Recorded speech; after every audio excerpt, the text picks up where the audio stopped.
Hello everyone, Mark Eanes here. This is going to be our last video for the 2021 year of nuts and bolts. In previous videos, we've really been focusing on things that have to do with painting and everything that is involved in terms of color and design. However, this is going to be different. We're going to switch gears now. And what we're going to delve into today is drawing. And the reason I'm choosing drawing as the last video of 2021 is that for 2022, Maria and I are going to delve into the language of drawing. That is our next online course. Very excited about that. And I wanted to take this opportunity to give you a sneak preview, if you will, of one of the very first exercises that will happen in the language of drawing. One of the very first exercises that many art teachers, including myself, use to see, because drawing is all about seeing, is a very common exercise known as blind contour drawing. So let's discuss. First of all, what does contour relate to? Well, we're going to delve into what's known as contour line, and contour has to do with looking at or following the edge of any given shape or form that we're looking at. That is the nature of its contour, its edge. But the contour can also move from the edge of a given form, like my thumb here, across the surface, and that's known as cross contour. So contour has to do with moving along the edge of a shape or form. Cross contour has to actually travel across, as though you're traversing the terrain of whatever shape or form you're looking at. Now, in my estimation, a lot of teachers will introduce blind contour as one of the first exercises in seeing, but I don't think they take it far enough or spend enough time with it. And in the language of drawing, I will be doing just that. Because the transition from blind contour to actually looking at the page, and we'll discuss how that works, takes a bit of doing, and that transition takes some thinking and doing and a number of exercises I've devised so that the artist moves from not looking at the paper, which we'll soon see, to looking at the paper while we draw. That's the key. The other thing I'll mention here are two important variables. One is speed. That is the speed at which we travel when we're looking, and the pressure from light to heavy. Those two variables will also be discussed. So for today's activity, I'm going to keep it fairly brief. I've got a subject here. I tend to gravitate towards nature and all of its myriad of forms to look at when doing blind contour. It can be a very simple, small shape. Could be even just a clove of garlic, something that simple. But here I've got something a little more complex for the demo. It's a leaf. It's a sycamore leaf, one of my favorites. And I'm going to do two drawings today fairly quickly, just to give you a hint, a little taste, an idea of how this works. Blind contour. The idea is that if I were to draw my hand, for instance, or even just a finger or two, that while I am drawing my hand with a contour line, simple line, I do not look at the paper while I draw. That is the premise. That is why it's called blind contour. I'm not looking at the paper while I draw my hand. Now, this is how it works. The moment I place my pencil onto the paper, I locate on the object where I want to start my journey. We'll call it a visual journey, if you will. That's a good way to think about it. And it's as though a tiny little insect is moving slowly along the edge or the shape of that object or that contour, you see. And it's very important that we think about the two different ways of speed. If I move slowly, which is the best way to start, then I'm going to see every little detail moving very carefully, very patiently along the shape, the edge of the object. The problem or the challenge is everyone wants to look at the paper to see how they're doing. That happens inevitably.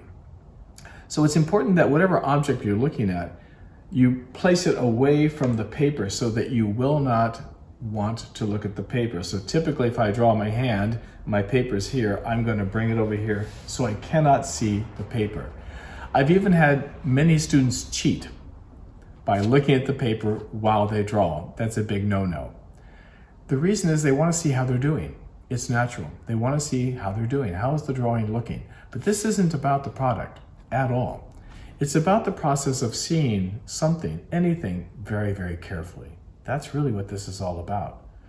So I've even had to have students take a big piece of paper and cover the paper they're working on so they literally can't see it. So if you're struggling and you keep wanting to sneak a peek, then just take a huge piece of paper and put it over the entire surface that you're drawing on. That way you cannot see what you're looking at, you see. So we're going to investigate this in the beginning with a very slow contour line.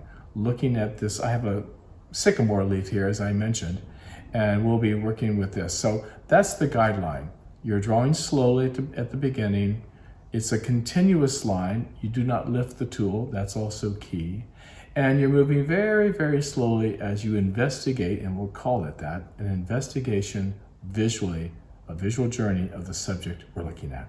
That's blind contour drawing. Here's the subject. It's this sycamore leaf, and I've placed it at a certain angle, and it's steady. Now, I'm going to be drawing on the paper over here, but my attention is going to be solely on the leaf. I will not be looking at what I'm doing here on the paper.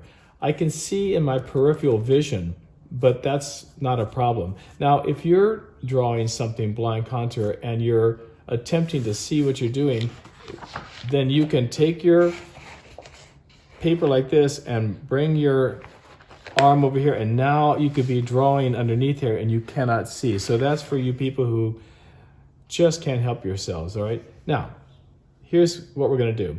I'm going to pick a spot to work and start, and I'm just going to move along the edge of a given shape or form very slowly, and I'm making the connection between touch and sight. So just like I'm moving now, like an insect moving along these forms, but you see I can also go from the outside of this leaf, the shape, the contour, into the interior along any of these shapes whatsoever. I can go in both directions, and I can continue in this fashion. So let's begin. I'm going to start by moving into this area first. It caught my eye. That's the main, whatever catches your eye. So let's begin.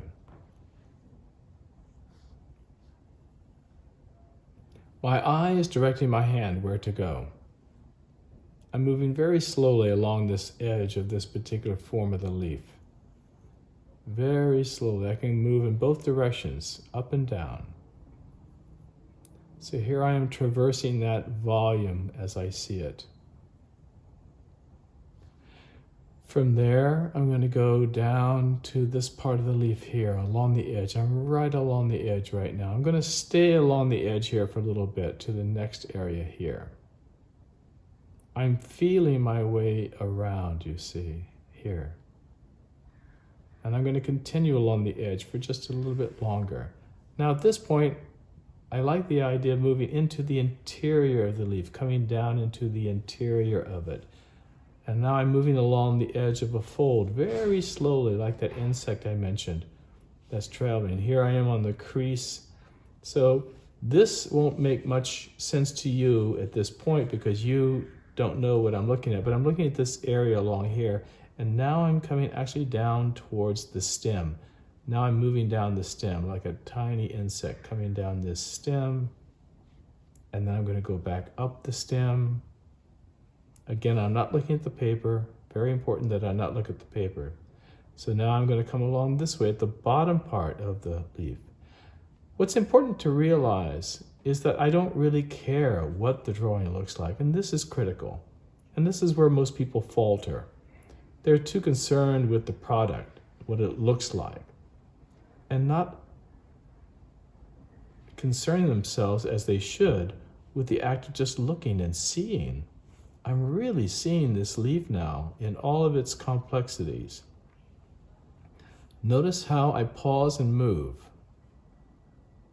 I pause, I move up, and maybe I want to go back into the interior again from this point. So I'm going to go into the interior here. You see, finding how that leaf forms this way, and then back out again, you see. What happens is that the drawing will be distorted and exaggerated. And this concerns people because, oh, it doesn't look like what I'm seeing. That's not the point, you see. The point is to be very patient and to allow your eye to direct your hand. It's about touch and feel. Now I'm over here on this drawing, but I might want to move back over here again. So I'm just going to travel back over here to where I think the stem is roughly. And now I'm going to go up this area, you see.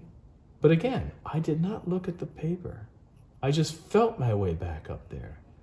I didn't pick up the tool. It's useful not to lift your tool, but just allow it to move along very carefully. And this is what I'm doing right now. And from here, I'm going to go back down into the interior for a little bit. I love how that feels to go back and then back up. Now, if I move a little more quickly, you see, this way, I can travel a little more quickly. So that comes with practice. But for you beginners, I would take it very, very slow and just move in this fashion. So you can see this has no relationship to the shape of this leaf.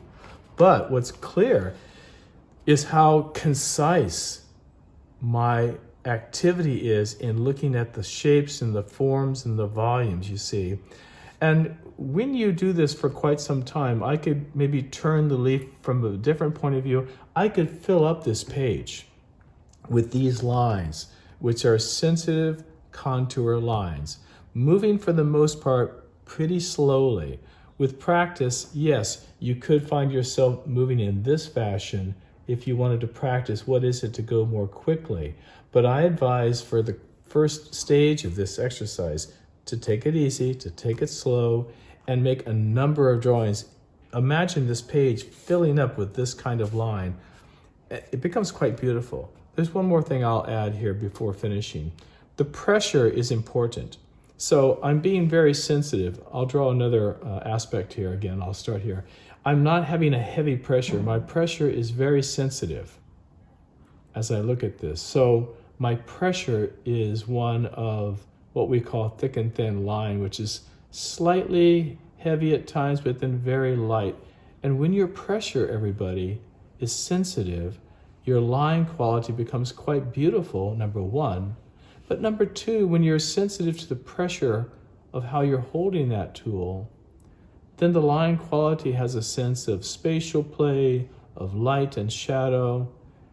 And it's much different than if you're trying to bear down the whole time like I just did. We're not doing this. The line quality is light, delicate, sensitive. So this is the opening exercise to blind contour drawing. You may ask me, well, what tools should I be working with? And the answer is any number of tools. It could be any form of charcoal pencils, graphite pencils, but it could also be pen and ink, etc. And you may ask me, well, what subject matter? My advice is forms of nature, all kinds.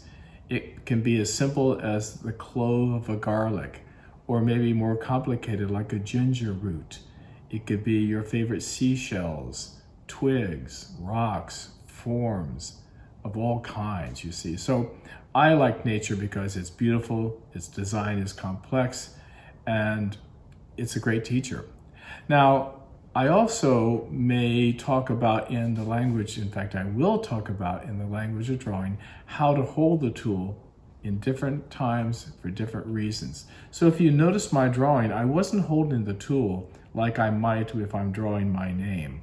This is how most people hold the tool. It's not a problem, but your motions are limited to the wrist. So we'll talk about in the language of drawing how to hold the tool in different ways at different times for different reasons. I was pushing and pulling the tool this way. So where is the movement coming from? It's actually coming from my shoulder, and my wrist is very flexible. This is really key. If you're here, you tend to be in here a lot. That's fine if you're working on a small scale. But the moment the drawing gets a little bit larger, as it did with mine, you really want to learn how to move it from the shoulder and hold the tool in some similar fashion. So those are some tips for now, much more to be discovered. If you've never done this before, it's a lot of fun. It really, truly is. And more importantly, you'll begin to understand what it is to have the eye direct the hand in terms of seeing and drawing. Good luck, have fun.